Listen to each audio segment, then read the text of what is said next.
go yard. I got so much motherfucking design on right now. Bring it down, bring it back, make it clap. I got 3 old thoughts, new block, where that damn bitches on my line, and you know they come straight. Hold up, wouldn't not 45, stupid cash like whoa. How you fucking with these hoes up? Assalamualaikum warahmatullahi wabarakatuh. Bismillahirrahmanirrahim. Alhamdulillahirrabbilalamin. Wabihi nasta'in ala umri dunya waddin.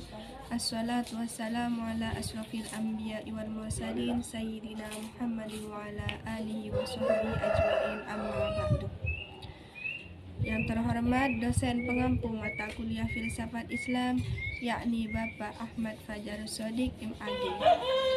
Baik, di sini saya akan menjelaskan tentang epistemologi Islam. Perkenalkan, nama saya Nela Alwafina dari Prodi Pendidikan Agama Islam kelas 3A. Sudah tidak asing lagi bagi kita, apa sih epistemologi Islam? Epistemologi Islam sendiri berasal dari bahasa Yunani, yaitu episteme dan logos. Episteme yaitu pengetahuan, sedangkan logis yaitu perkataan atau pikiran.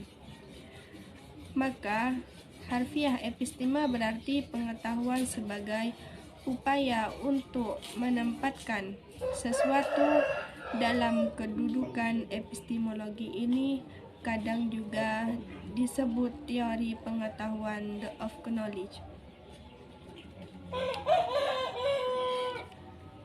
Sebagai cabang ilmu filsafat, epistemologi ini juga bermaksud untuk mengkaji atau mencoba menemukan ciri umum dan hakiki dari pengetahuan manusia itu sendiri. Epistemologi Islam di sini ada 3 macam, yaitu bayani, irfani, dan burhani. Bayani adalah sebuah metode berpikir yang berdasarkan pada kitab suci Al-Quran. Pendekatan bayani ini melahirkan sejumlah produk hukum Islam. Sedangkan menurut Abid Al-Jibiri, nalar bayani adalah terdapat dalam kajian ilmu kebahasaan. Nalar bayani ini bekerja menggunakan mekanisme. Contohnya, manusia memperoleh ilmu berupa teks atau pengetahuan dari Al-Quran, bahwasanya manusia semasa hidupnya harus menaati perintah dari Allah SWT. Sedangkan irfani adalah model penalaran yang berdasarkan atas pendekatan dan pengalaman spiritual atas realitas yang tampak didik. Irfani adalah esoterik atau bagian batin, oleh karena itu rasio yang digunakan hanya untuk menjelaskan pengalaman spiritual kalangan irfaniun dalam dunia Islam itu sendiri. Dalam dunia Islam itu sendiri menjadikan istilah zahir batin sebagai konsep yang melandasi cara berfikirnya kita dalam memandang dunia untuk memperlakukan sesuatu, karena batin adalah hakikat sedangkan zahir adalah penyinar. Contohnya, manusia harus mulai merasakan manfaat dari apa yang sudah dipraktekkan.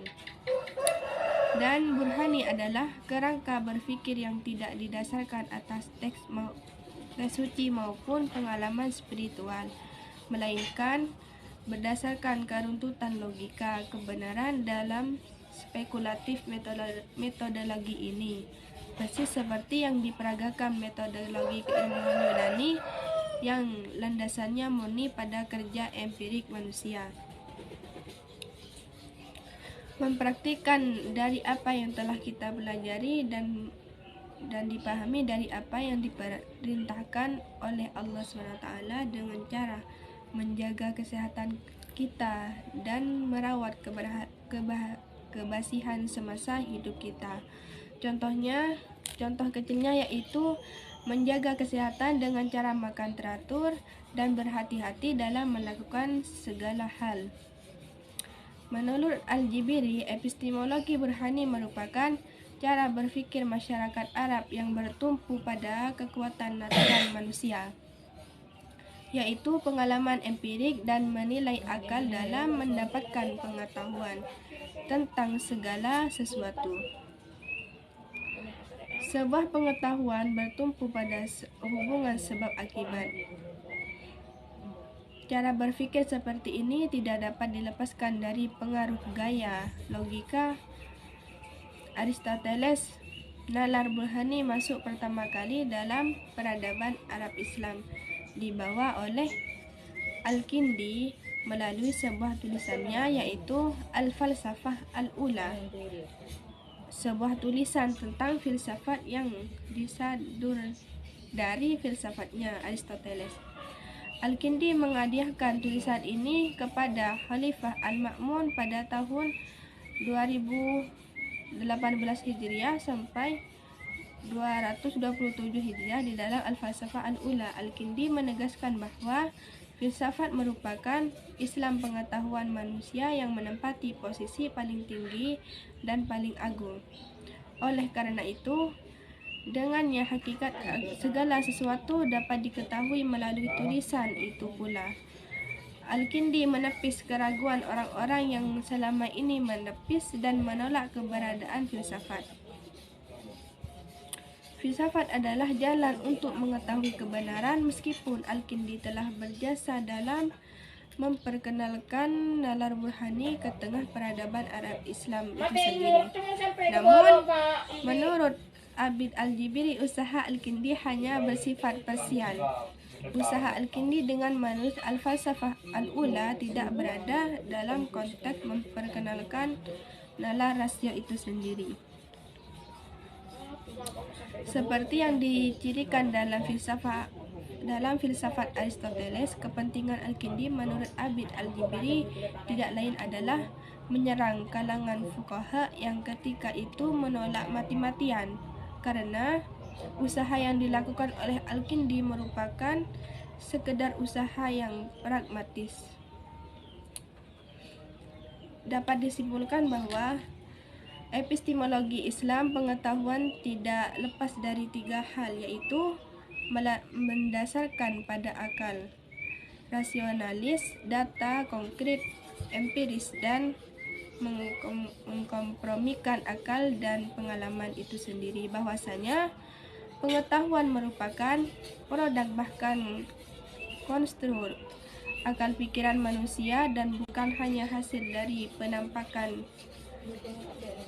dari wujud yang telah ada sebelumnya.